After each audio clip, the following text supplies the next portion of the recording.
Are you pleading guilty because you are guilty?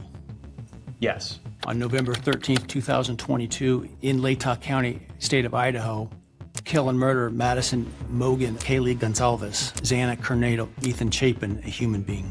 Yes. The snow hadn't yet melted in Moscow, Idaho, when the whispers started turning into fear. 4 college students, all young, vibrant, and full of promise, had been found brutally murdered in a home just off campus. The killings were so violent, so unexpected, that even seasoned detectives paused. This wasn't just a tragedy. It was a nightmare that shattered the town's sense of safety. Kaylee Goncalves, Madison Mogan, Zanna Kernodal, and Ethan Chapen. Their names would soon echo across headlines worldwide. But in those first hours, early on November 13th, 2022, all anyone knew was that something unspeakable had happened inside 1122 King Road. The home, just a few blocks from the University of Idaho campus, had been a familiar party spot. Filled with life, laughter, and the usual chaos of college living. That night, several of the roommates had gone out separately. Kaylee and Madison hit a local bar. Zanna and Ethan attended a frat party. By around 2 a.m., they were all back home. Nothing seemed out of place. When everyone was back home at the house on King Road, they all chatted for a bit, and then they went to their various bedrooms. But by noon the next day, a 911 call from a surviving roommate would reveal the horror that unfolded while most of the town slept. My name is Chief James Fry with the Moscow Police Department. I'm going to be reading from my notes today because I want the information you received to be extremely accurate. The 4 were stabbed with a knife, but no weapon has been located at this time. There was no sign of forced entry into the residence.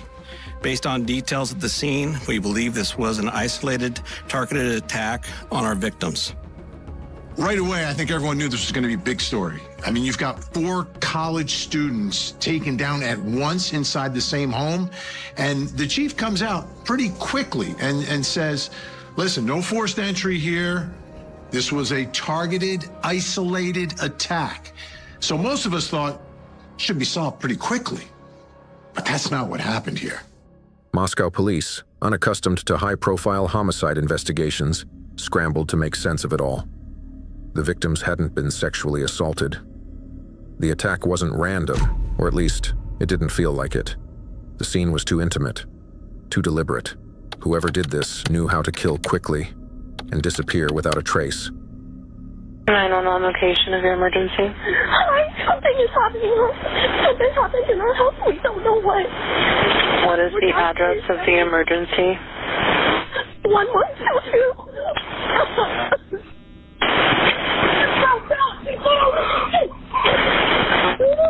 What is the rest of the address? Oh, Kings Road. Okay. And is that a house or an apartment? It's a house. Can you repeat the address to make sure that I have it right? I'll talk to you guys. We live at the White, so we're next to them. I need someone to repeat the address for verification. The address? And tell me exactly what's going on. One of the roommates has passed out, and she was drunk last night, and she's not waking up. Okay. Oh, and they saw some man in their house last night. Yeah. Hi, this is. And are you with the patient? Okay, I need someone to keep the phone, stop passing it around. Can I just tell you what happened pretty much? What is going on currently? Is someone passed out right now? I don't really know, but pretty much at 4 a.m. Okay, I need to know what's going on right now if someone is passed out. Can you find that out? Yeah, I'll come. Come on, we gotta go check. But we have to.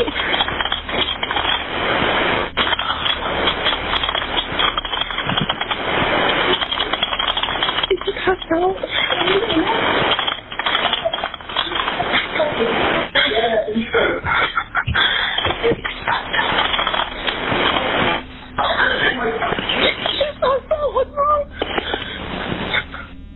She's not waking up. The case stunned the nation, not just because of the brutality, but because there seemed to be no answers.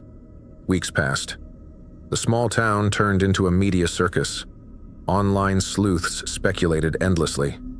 Innocent people were accused. And through it all, the families waited. They waited for justice, for clarity, for the name of the person who took their children away. That name came on December 30th, 2022. Brian Christopher Kohberger, a 28-year-old PhD student in criminology at Washington State University, just 10 miles away. When his mugshot was released, it wasn't what people expected. Clean-cut, quiet-looking, a man who studied the very psychology of killers, now accused of becoming one. All you really see are his eyebrows, and he's tall and he's big. And he just killed 4 people with a knife. He walks right past you and out the door. How close to death were you? It gives me shivers to just think about what that is. And that must just roll through her head every single day. Yeah, that's gonna stick with a jury. What led investigators to him was a combination of digital forensics, genetic genealogy, and old-school police work. But as the evidence emerged, so did the bigger question: what was his motive? Because even now, after the arrest, after the court hearings, after the forensic breakdowns, no one can fully explain why 4 lives were taken that night, or why Brian Kohberger, a man who had once claimed to understand the criminal mind, may have crossed a line from observer to predator. This was no longer just a case. It had become a haunting intersection of psychology, obsession, and the dark potential of human behavior, and it was only the beginning. But the thing that raised eyebrows is that nobody did anything about it. In fact, 911 was not called until noon the next day, about 8 hours after the estimated time of the murders. Before his name was tied to a quadruple homicide, Brian Kohberger was just another face on a college campus. Quiet, intelligent, methodical. He was pursuing a PhD in criminology at Washington State University and had recently completed a master's degree in criminal justice. But behind the academic credentials was a man whose past was filled with troubling signs. Born in Pennsylvania in 1994, Kohberger had reportedly struggled with social isolation, addiction, and mental health issues throughout his adolescence. Former classmates described him as awkward and intensely analytical. Some said he was bullied for his weight. Others recalled sudden shifts in personality, as if he were trying on new identities, testing how people reacted. At some point in his early 20s, Kohberger became obsessed with the mind of the criminal. He cleaned up his appearance, quit drugs, and dove deep into the study of deviance. But it wasn't just curiosity, it was almost personal. His professors noted his fixation on serial killers and forensic loopholes. He asked pointed questions about criminal intent, about getting away with crimes. In 2022, he moved across the country to begin his doctoral studies. He'd landed a teaching assistant position at WSU, just over the state line from Moscow, Idaho. By then, his academic reputation was growing, but so were concerns. Students described Kohberger as intense and aloof. Some said he grated with a strange detachment, almost like he was running an experiment.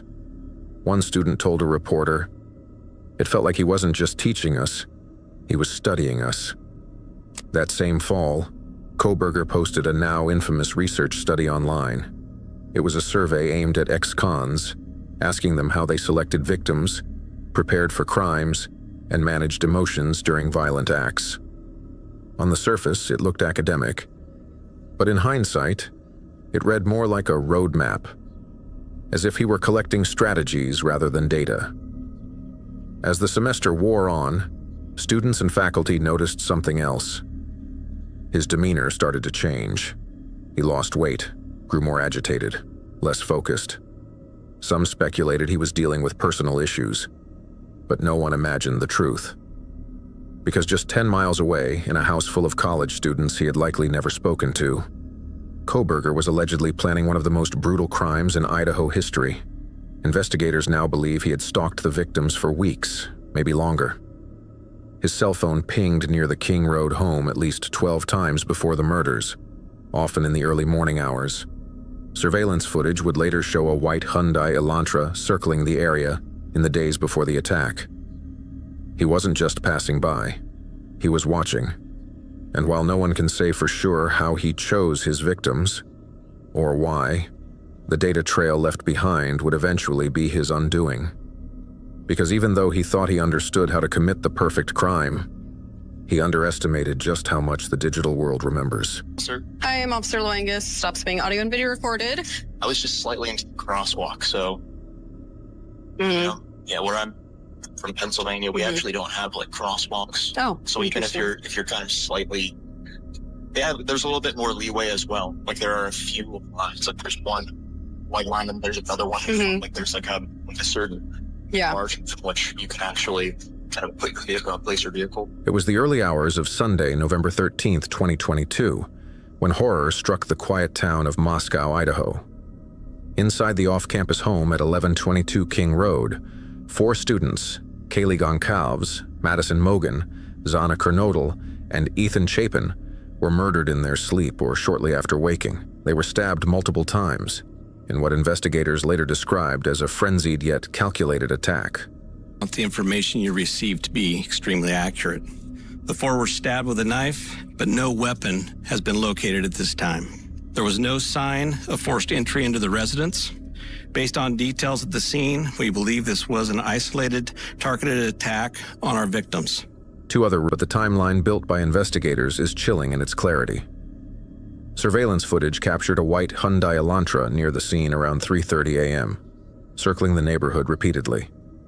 Cell tower data later showed Brian Koberger's phone was turned off from 2:47 a.m. to 4:48 a.m., exactly during the window of the killings. Investigators believe this was a deliberate attempt to hide his location. Around 4, she wouldn't call 911 until hours later, something critics questioned, but trauma experts defended. By noon, police were on the scene. The public was unaware of the horror that had unfolded until a news alert went out that evening. 4 University of Idaho students found dead in suspected homicide. The community was stunned. How could something like this happen in a town with 0 murders in 7 years? But while panic spread online and speculation swirled, detectives quietly went to work. They combed through over 20,000 Hyundai Elantras registered in the area. They reviewed hours of surveillance footage from homes and traffic cams. And then they made a connection. Brian Koberger owned a white Hyundai Elantra, registered in Washington State, just 10 miles from the crime scene. Meanwhile, forensic teams were analyzing the scene. Blood had seeped through the walls. Multiple floors showed signs of struggle. But the breakthrough came from something small, a tan leather knife sheath left on a bed next to one of the victims. Inside that sheath, police recovered a single source of male DNA. It didn't match anyone in CODIS, the national database, but it was preserved. The major piece of evidence that the public didn't know about was a knife sheath left behind likely by the killer. It was found partly under Madison Mogan's body and the comforter on her bed. On the snap of that knife sheath was DNA. So investigators had DNA from the crime scene, and they took the DNA and they ran it through the National Crime Database, and there were no hits, no matches. But the DNA was still useful because you could eliminate potential suspects. And there were a lot of them. Not only ones that law enforcement was looking at, but a whole bunch that people online, all those true crime sleuths that are out there, were looking at as well. Then, in late December, law enforcement quietly surveilled Brian Koberger's parents' home in Pennsylvania. They collected DNA from family trash outside. That familial sample matched the sheath, 99.99998% certainty. When you're finally able to get the results of the DNA sample, we got this guy. We've got this guy. We don't know when and how this DNA got there. I'm not at all worried about the DNA. On December 30th, 2022, Brian Koberger was arrested in Albrightsville, Pennsylvania. He didn't resist. He simply said, "Am I the only one who's been arrested?" The man who had studied criminals for years was now behind bars. In conjunction with the Pennsylvania State Police, the Federal Bureau of Investigation, detectives arrested 28-year-old Brian Christopher Koberger in Albrightsville, Zanna, Madison, and Kaylee. Charged with 4 counts of first-degree murder. And while the motive was still unclear, the evidence trail was undeniable. Because the perfect crime he may have envisioned was unraveling fast. In the days following the murders, Bryan Kohberger returned to Washington State University and resumed his normal routine. He graded papers. He emailed professors. He even discussed the Idaho killings in class, coldly, clinically, as if detached. Some students described him as unusually animated after the murders, saying he grew more confident, less awkward. One even recalled him asking students, "How would you get away with a murder?" during earlier class discussions. But behind the scenes, Kohberger was spiraling. He changed the license plates on his white Hyundai Elantra just days after the murders.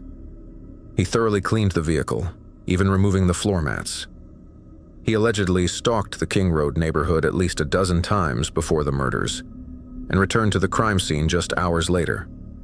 Surveillance cameras placed him near the house at 9:12 a.m., when first responders were still on site. He also allegedly messaged one of the female victims on Instagram weeks before the murders, though she never responded. The messages were short and persistent. "Hey, how are you?" Sent more than once. When he was arrested, investigators seized multiple knives, latex gloves, black clothing, and digital devices from his apartment and car. They found no direct confession, but the circumstantial and forensic trail had grown overwhelming. Kohberger waived extradition and was flown back to Idaho under heavy guard. As he walked into the Latah County Courthouse, clad in an orange jumpsuit, the nation watched. The victims' families sat in the courtroom. Some wept.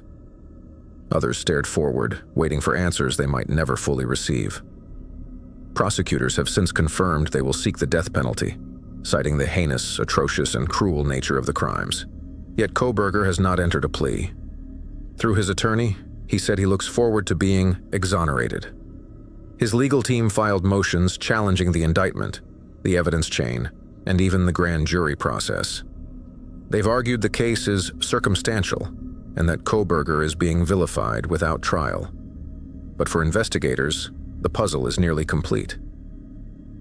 His phone was off during the murders, then turned back on as he drove away.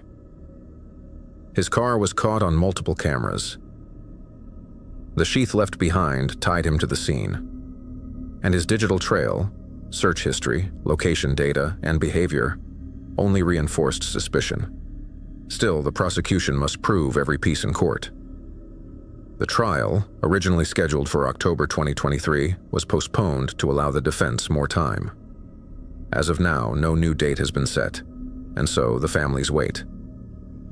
Kaylee's father, Steve Goncalves, has emerged as a powerful voice, attending every hearing, demanding transparency, and keeping public pressure on the case.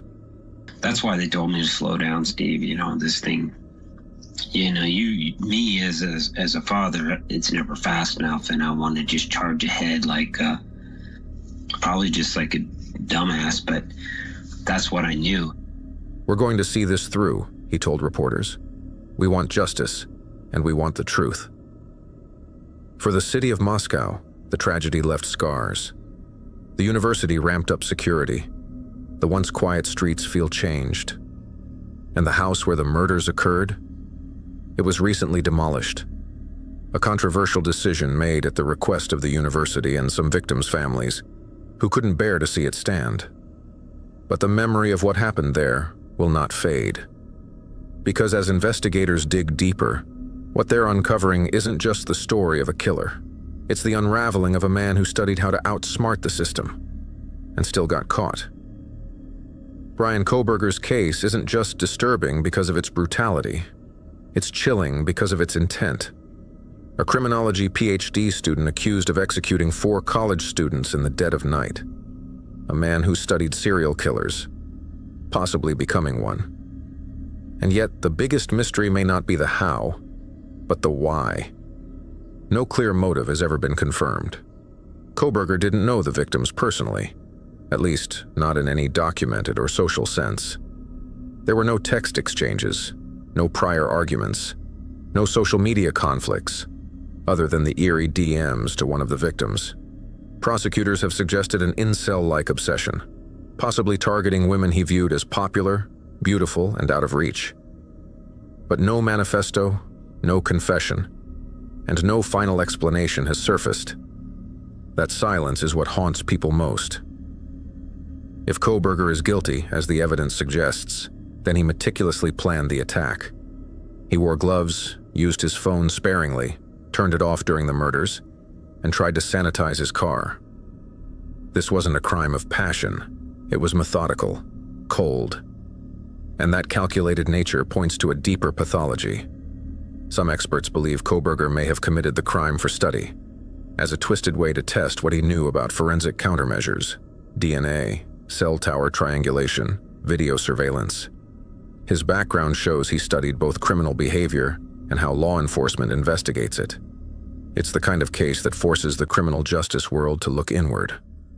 Can knowledge of the system become a weapon? His professors, classmates, even former students have all spoken out. Some describe him as brilliant but arrogant. Others say he was socially off, prone to long stares, awkward pauses, and intellectual superiority. Several women from his past noted he made them uncomfortable, one calling him controlling and intense. Another said she felt like he was always watching. And now, with his trial approaching, America is watching him. Every motion, every court appearance, every new document filed sparks viral debate. The case has become a media obsession, but for the victims' families, it's something far more personal. They lost Kaylee Goncalves, a 21-year-old full of energy, wit, and ambition. Madison Mogan, her best friend since childhood, who loved music and made everyone feel welcome. Zanna Kernodal, a junior who lit up rooms with her laugh and loved fiercely. And Ethan Chapen, a triplet, athlete, and the kind of person who made everyone feel included. 4 lives, 4 stories cut short. Their families have vowed not to let them become just names in a headline. At every vigil, every court date, every news update, they remind the world of who was taken. And for the rest of us, the case is a brutal reminder of the fragility of safety, even in small towns, even among friends, even when everything seems normal. Because someone can study justice and still reject it. They can understand human behavior and still prey on it, and they can live beside you, unnoticed, until it's too late. As the trial looms, one thing is clear. Whether justice is served in court or not, this story has already reshaped the conversation around stalking, domestic obsession, and the eerie power of criminal knowledge in the wrong hands. This is Vaulted Crimes. Real people, real stories, real consequences,